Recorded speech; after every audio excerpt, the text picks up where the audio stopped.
Saya ucapkan salam gereja perjanjian baru kepada kita semua. Maranatha, Tuhan Yesus segera datang, Tuhan Yesus pasti datang, Tuhan Yesus akan datang.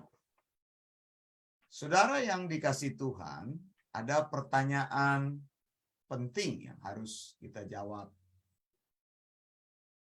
Yang pertama, apakah Alkitab itu cukup bagi kita?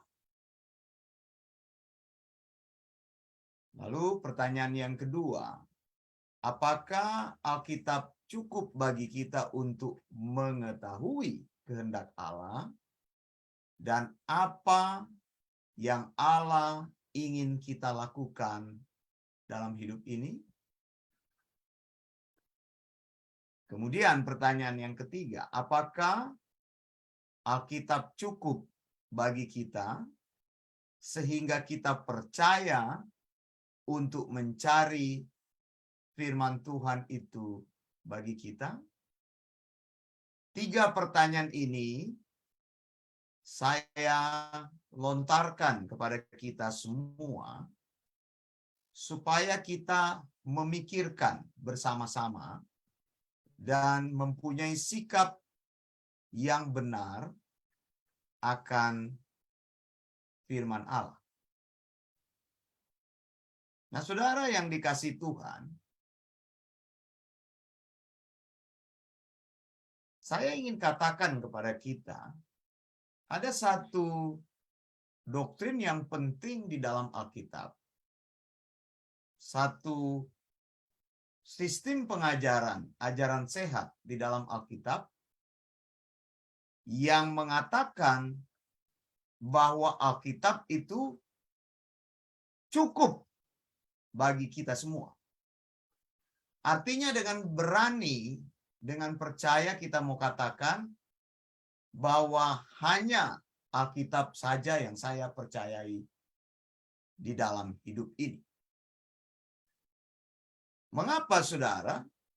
Karena Alkitab itu berisi segala firman Tuhan yang ingin Tuhan sampaikan kepada umatnya di dalam sejarah keselamatan.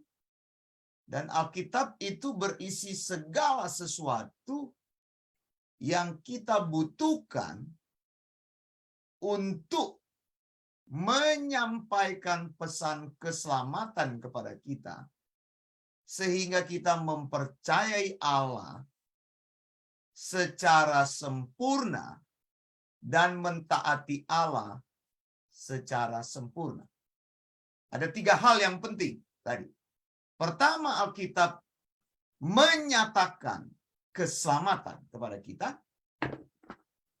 Dan kedua adalah melalui Alkitab kita mempercayai Tuhan secara sempurna.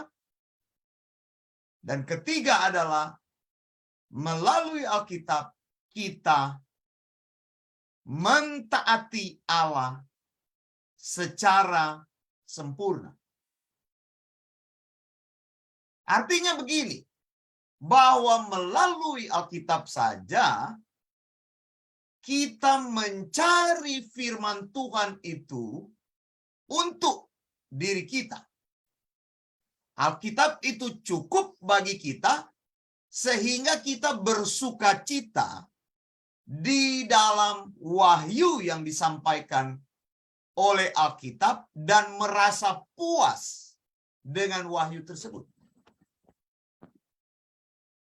Kenapa, saudara? Kalau engkau tidak merasa puas dan merasa cukup di dalam Alkitab, engkau akan mencari wahyu yang lain. Kalau engkau tidak merasa cukup dengan Alkitab dan tidak merasa puas terhadap isi Alkitab, maka Alkitab tidak menjadi otoritas tertinggi dalam hidupmu. Kita lihat ayatnya. di dalam 2 Timotius 3 ayat 15 dan 16. 2 Timotius 3 ayat 15 dan 16. Firman Tuhan katakan, ingatlah juga bahwa dari kecil engkau sudah mengenal kitab suci. Paulus bicara kepada Timotius. Sejak kecil, dia diperkenalkan dengan apa yang namanya scripture. Dengan apa yang namanya Alkitab. Karena apa? Dikatakan Alkitab memberi hikmat dan menuntun orang kepada keselamatan. Jadi orang bisa menemukan keselamatan di dalam Yesus Kristus hanya dalam firman-Nya. Begitu. Kalau ada orang yang katakan saya diselamatkan Tuhan karena saya mengalami mujizat, maka keselamatannya itu diragukan. Karena sebenarnya dia tidak mengerti akan pernyataan keselamatan itu. Lihat, bahwa Alkitab itu adalah sebuah hikmat. Kalau engkau ingin diselamatkan, kalau ada temanmu ingin diselamatkan, engkau perlu tahu tentang berita firman Tuhan mengenai keselamatan itu dan sampaikan keselamatan itu kepada dia. Dan segera mungkin dia harus mengenal pengajaran Alkitab atau sound doctrine. Amin, saudara. Banyak orang menyaksikan saya diselamatkan karena saya melihat sesuatu. Banyak orang katakan saya diselamatkan karena saya mendapat mimpi. Banyak orang yang katakan ketika saya sedang mengikuti ibadah di tanah suci, kemudian saya mendengar suara Yesus, saya diselamatkan. Kesaksian-kesaksian ini terdengar begitu menyenangkan hati. Kadang-kadang kita senang ada orang yang bertobat dari agama yang lain, datang kepada agama Kristen. Tapi saudara harus menguji, apakah dia mengenal keselamatan itu karena Alkitab atau karena sumber lain. Nah, ini cara mengujinya. Apakah seseorang itu diselamatkan karena dia betul-betul mengenal ajaran keselamatan Tuhan? Apakah Alkitab cukup bicara tentang keselamatan? Cukup, saudara. Engkau tidak membutuhkan dukungan kesaksian-kesaksian yang lain. Melihat malaikat, melihat sorga, melihat neraka, melihat Yesus, melihat bayangan putih, mendengar suara, kepalamu merasa seperti ada air, atau engkau merasa dingin, engkau merasa panas, gemetaran dingin panas, campur-campur. Kita tidak membutuhkan dukungan itu. Kita dapat mengenal keselamatan karena apa? Karena firman Tuhan di dalam Alkitab. Karena itu dengan tegas kita katakan Alkitab itu cukup bagi saya. Mari kita katakan bersama, Alkitab cukup bagi saya. 1, 2, 3. Alkitab cukup bagi saya. Cukup bagi saya. Nah, ini perlu kita ajarkan kepada orang selagi juga mereka kecil. Lihat, Timotius diselamatkan. Timotius ini bukan orang percaya. Timotius ini campuran daripada orang Yunani dan orang Yahudi. Tapi orang tuanya membawa dia mengenal Kristus melalui pernyataan kitab suci, scripture. Yang pertama itu. Kemudian di ayat 16 di sini kita sudah banyak membahas ini. Ya. Atau saya maju kepada ayat 17. Saya maju kepada ayat yang ke-17. Karena ayat 16 kita sering bahas. Dengan demikian, tiap-tiap manusia kepunyaan Allah diperlengkapi untuk setiap perbuatan baik. Jadi selain Alkitab mengajar kita prinsip keselamatan, bahwa keselamatan hanya ada di dalam Yesus. Yang kedua, Alkitab memperlengkapi kita untuk hidup di dunia ini, berjalan di dalam kehendak Tuhan. Kebanyakan orang, kenapa mereka jatuh? Meskipun kita lihat orang itu terkenal, orang itu orang yang hebat. Benar nggak? Yang populer sekali. Orang itu dikenal banyak orang. Kemudian hari dia katakan dia tidak percaya Yesus. Saya mengenal ada pendeta yang hebat sekali. Dan ini ada di media-media. Kemudian dia katakan dia tidak percaya kepada Yesus. Dia tinggalkan jemaatnya yang banyak. Karena apa, saudara? Karena dia tidak meyakini lagi apa yang tertulis di dalam Alkitab. Jadi firman Allah itu adalah kata-kata yang kita butuhkan supaya kita diselamatkan. Dan firman Allah itu membawa kita menjadi bijaksana di dalam hidup ini. Nah, ini yang harus dibicarakan oleh gereja. Kita adalah Bible Believing Church. Dan keyakinan kita kepada Alkitab tidak pernah berubah. Kita mau katakan Alkitab cukup bagi kita. Kenapa? Selain menyelamatkan manusia, Alkitab itu juga akan memperlengkapi kita untuk melakukan pekerjaan baik. Sekarang saya tanya, apakah ada pekerjaan lain yang baik, yang lebih baik yang disarankan oleh Alkitab? Coba engkau tunjukkan kepada saya di bumi ini. Pekerjaan baik apa? Yang pengajarannya lebih tinggi daripada pengajaran Alkitab. Apakah ada? Pekerjaan baik yang diajarkan oleh Alkitab itu adalah pekerjaan yang paling baik, paling mulia, dan lebih tinggi derajatnya daripada semua pekerjaan baik yang engkau temukan di muka bumi. Dan dikatakan bahwa melalui firman Tuhan, Allah melatih kita. Jadi Alkitab itu, firman Tuhan itu adalah sebuah training bagi kita. Orang-orang yang mengenal firman Tuhan, mereka akan tertanam kuat di dalam firman-Nya. Dan mereka akan berjalan dengan mantap di dalam kehidupan ini. Itu sebabnya saya hanya mau bicara Alkitab, Alkitab, dan Alkitab saja. Bukan perkataan saya. Begitu. Saudara bisa lupa pengajaran-pengajaran saya, tapi saudara harus ingat ajaran sehat. Karena ajaran sehat itu adalah yang Allah ajarkan di dalam firman-Nya. Karena apa? Itu memperlengkapi kita untuk melakukan semua perbuatan baik. Kalau ada orang Kristen yang tidak tahu melakukan perbuatan baik, maka dia tidak mengenal firman Tuhan. Betul? Ini sudah dinyatakan. Coba baca di dalam Mazmur 119 ayat 1. Dikatakan oleh Alkitab, Mazmur 119 ayat 1. Sederhana di sini. Tuhan bicara kepada kita.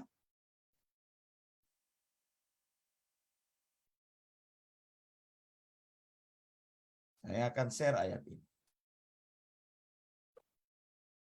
Lihat ya. Berbahagialah orang yang hidupnya tidak bercela. Blessed are those whose way is blameless, who walk in the law of the Lord.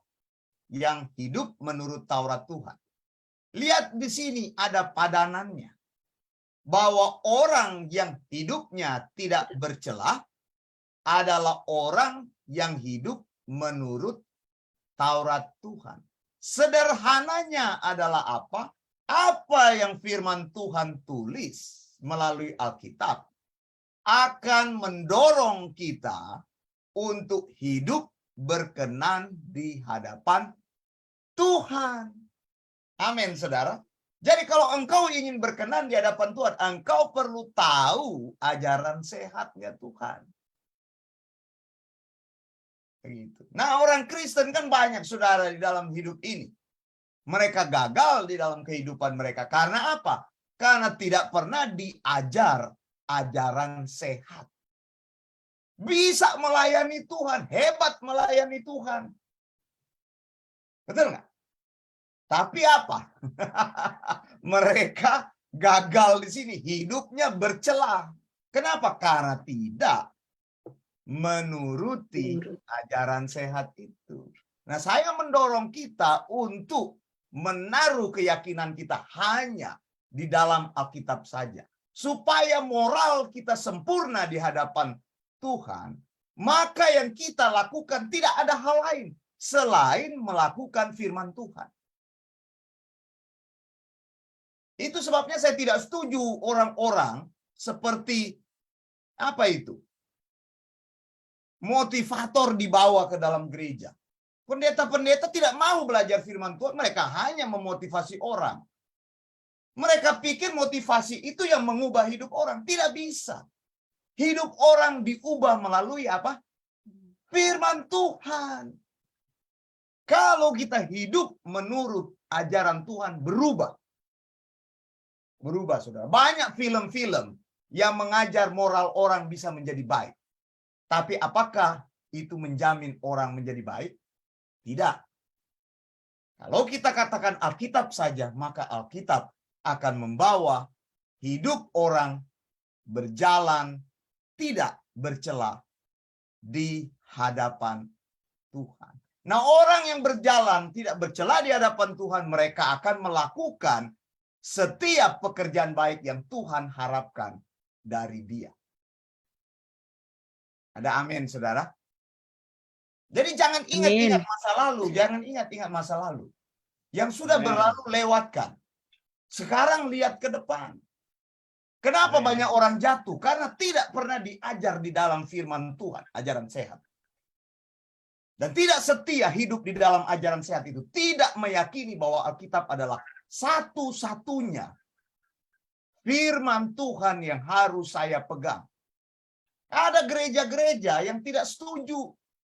Mereka katakan kita tidak dapat mengenal firman Tuhan dengan baik tanpa penjelasan-penjelasan sejarah.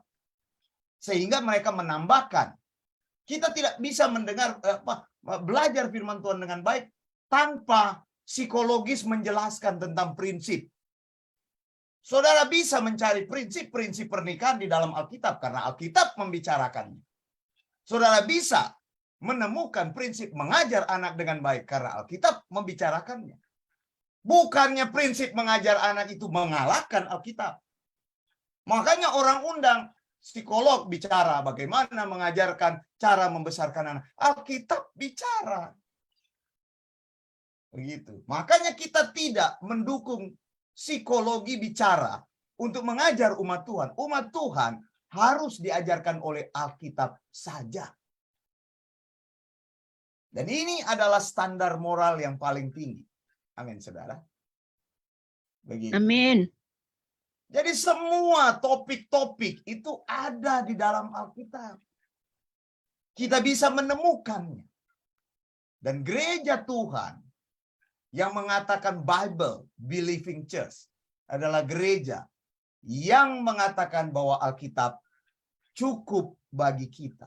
Banyak kali kan di dalam gereja itu pengajaran-pengajaran tertentu akhirnya dianggap sama otoritasnya atau lebih tinggi di dalam Alkitab.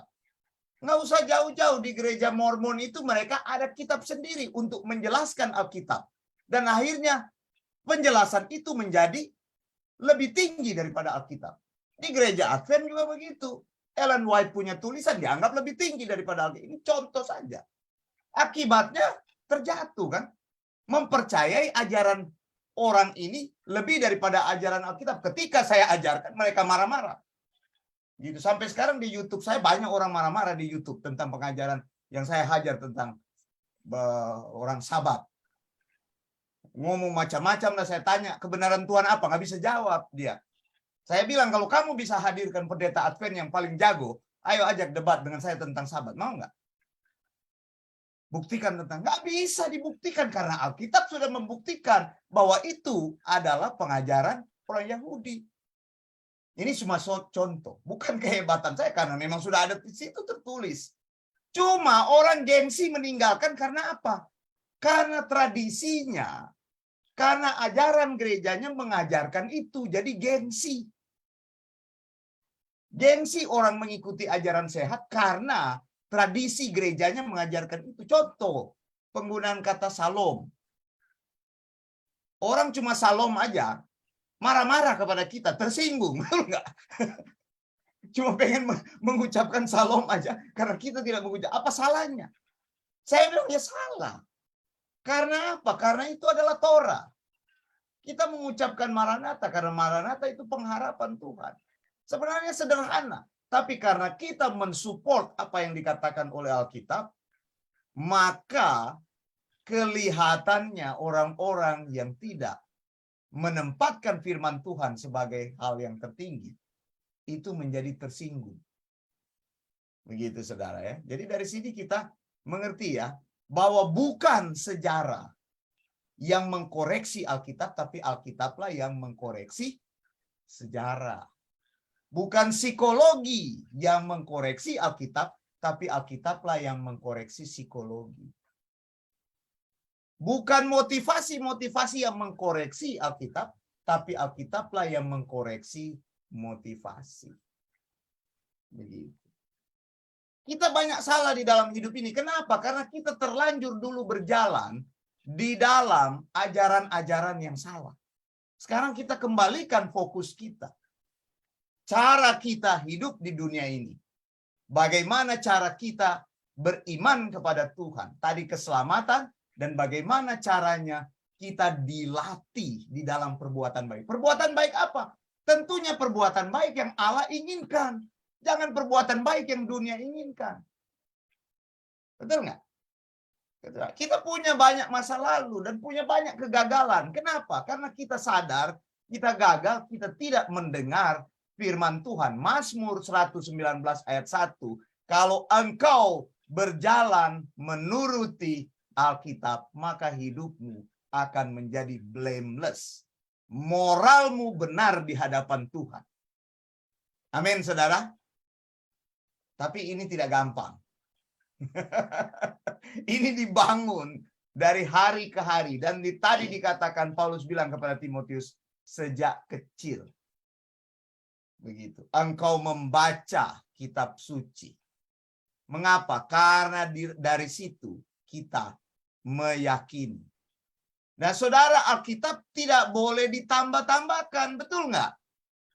Bahwa Alkitab itu cukup dan selalu cukup untuk kita.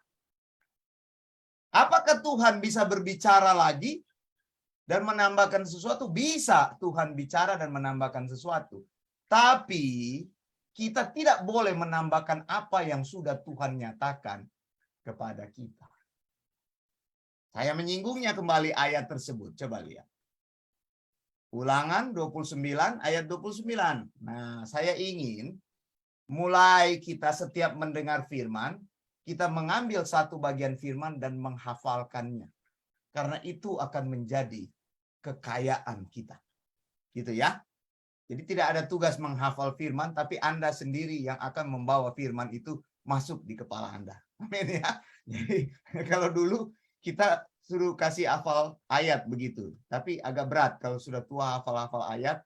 Biarlah ayat ini bisa dihafal sendiri begitu. Ya, Ulangan 29. Saya juga ini tidak sengaja menghafal, tapi karena terus-menerus dibaca, dicari, dan itu bisa nyangkut di dalam kepala. Kadang-kadang khotbah, oh ingat ayat ini, ingat ayat itu. Kadang-kadang bisa salah juga. Ulangan 29 ayat 29. Ini saya minta setiap kita memahami ayat ini. Nah, ini ayat ini seringkali diajarkan salah. Tapi saya ingin kita memahami. Dikatakan hal-hal yang tersembunyi ialah bagi Tuhan Allah kita. Tetapi hal-hal yang dinyatakan ialah bagi kita dan bagi anak-anak kita sampai selama-lamanya. supaya kita melakukan segala perkataan hukum Taurat. Saudara, hafalkan ayat ini, saudara. Ingat ayat ini, saudara. Bahwa masih banyak hal yang tersembunyi dan disembunyikan Tuhan. Tapi apakah itu perlu kita cari? Kita tidak perlu cari-cari yang masih tersembunyi. Ya, kita ini sukanya cari-cari yang tersembunyi. Yang di depan mata nggak mau cari. Iya kan? Lucu kita kan. Kita selalu suka. Kita ini sukanya dikasih soal-soal yang mudah. Kita suka cari yang susah-susah. Begitu. Makanya kalau ada yang mudah, kenapa tidak dipermudah? Maunya yang susah. Begitu kan? Itu saudara. Hal-hal yang tersembunyi, biarlah itu bagi Tuhan. Nggak usah urusin hal-hal yang tersembunyi. Surga itu seperti apa? Begitu. Itu neraka itu seperti apa? Ya nggak usah cari-cari, nggak ada di dalam Alkitab. Begitu kan? Sama seperti pertanyaan Bu Nona. Karena banyak orang yang ingin menjatuhkan kita atau ingin menjatuhkan kredibilitas Alkitab. Bagaimana? Tadi malam kan ada pertanyaan itu. Bagaimana dengan kehidupan Yesus pada saat dia sebelum berumur 30 tahun? Kok nggak dicatat-catat di Alkitab apa yang dia lakukan? Ya memang Alkitab tidak memilih untuk mencatat itu. Begitu. Dan tidak perlu tahu Yesus itu istrinya siapa. Begitu kan, banyak yang ingin menyelidiki siapa istrinya Yesus. Begitu. Oh, masa Yesus dia ini suka perempuan atau tidak suka perempuan? Kok nggak ada istrinya? Kita ini repot sendiri. Memang manusia itu sukanya begitu, merepotkan urusan orang. Iya kan? Kalau dapat informasi sedikit, kita tanya-tanya, bagaimana itu? Kok tolong jelasin yang sejelas-jelasnya. Kita cari terus, berusaha kita gali terus begitu. Ya, saudara tidak bisa menggali apa yang Tuhan sembunyikan. Mau apa? Kalau Tuhan tutup, itu akan tertutup selamanya. Tapi kalau Tuhan buka, itu akan dibuka selamanya. Maka saya bilang, itu kan ada kan ayatnya. Apa yang Tuhan buka, maka itu akan terbuka selamanya. Kalau pintu Tuhan buka, maka pintu itu akan terbuka. Tapi kalau pintu Tuhan tutup, maka itu akan tertutup. Biar engkau menangis, orang bilang menangis darah, maka pintu itu tidak akan terbuka. Tapi kalau Tuhan sudah membuka pintumu, tidak ada orang yang bisa menutupnya. Betul nggak? Amin. Jadi saudara, kadang-kadang kita aneh aja. Orang tanya, gimana bisa terjadi? Ya nggak tahu saya, terjadi aja begitu. Tuhan melakukannya bagi kita. Benar nggak? Ada orang-orang yang merasa, nggak mungkin ini Pak Peter melakukan ini. Tapi kalau Tuhan mau, itu akan terjadi. Maksudnya hal-hal yang luar biasa. Tanya, gimana Bu Nona? Kok bisa terjadi? Saya juga nggak tahu. Tuhan membuka pintu. Ini contoh. Bagaimana Bu Christine? Kok bisa Bu Christine? Iya, saya sudah tua tapi bisa juga karena Tuhan yang melakukan. Ini contoh. Bukannya saya singgung-singgung Bu Christine sudah tua. Enggak, Bu Christine kan sering ngomong, saya ini udah oma-oma ya. Ini saya cuma mengulangi aja begitu. Jadi, saudara, apa yang ditutup Tuhan jangan kita buka. Tapi justru apa yang sudah dibuka Tuhan itu yang harus kita selidiki, kita cari, kita gali, kita aplikasikan di dalam hidup kita. Karena itulah yang Tuhan inginkan bagi kita. Ayat yang terakhir. Saya ingin menutup dengan ayat yang terakhir. Ulangan 4 ayat 2. Ya, beberapa ayat terakhir ini mohon dicatat, ini bagus sekali. Ulangan 4 ayat 2. Firman Tuhan bilang apa? Saya share ayatnya. Janganlah kamu menambahi apa yang kuperintahkan kepadamu. Dan jangan kamu mengurangi. Jadi nggak usah tambahkan Alkitab, nggak usah kurangi Alkitab. Biarlah itu apa adanya. Dari Kejadian sampai Wahyu, 39 perjanjian lama, 27 perjanjian baru. Nggak usah ada wahyu yang baru. Nggak usah ada mimpi-mimpi, nubuat. Nggak usah ada kata-kata lain. Dengan demikian kamu berpegang pada perintah Tuhan Allahmu yang kusampaikan kepadamu. Ulangan 4 ayat 2. Kemudian ulangan 12 ayat 32. Ayat ini juga dicatat, saudara. Ulangan 12 ayat 32. Apa yang Tuhan katakan di sini? Dikatakan, segala yang kuperintahkan kepadamu haruslah engkau lakukan dengan setia. Apalagi dikatakan, jangan engkau menambahinya ataupun menguranginya. Oke? Jangan tambahkan, jangan kurangi. Kemudian masih ada yang lain lagi, Anda bisa baca di dalam Amsal 30 ayat 5 sampai 6. Sekalian aja nih saya buka ya. Amsal 30 ayat 5 dan 6. Semua firman Allah adalah murni. Ia adalah perisai bagi orang-orang yang berlindung padanya. Jangan menambahi firman-Nya supaya engkau tidak ditegurnya dan dianggap pendusta. Kemudian firman Tuhan yang terkenal adalah, yang sering kita tahu adalah di dalam Wahyu. Wahyu 22 ayat 18 dan 19. Ini terkenal karena kita banyak sekali memakai firman ini. Aku bersaksi kepada setiap orang yang mendengar perkataan-perkataan nubuat dari kitab ini. Jika seorang menambahkan sesuatu kepada perkataan-perkataan ini, maka Allah akan menambahkan kepadanya malapetaka yang tertulis di dalam kitab ini. Dan jikalau seorang mengurangkan sesuatu dari perkataan-perkataan dari kitab nubuat ini, maka Allah akan mengambil bagiannya dari pohon kehidupan dan dari kota kudus seperti yang tertulis dalam kitab ini. Amin.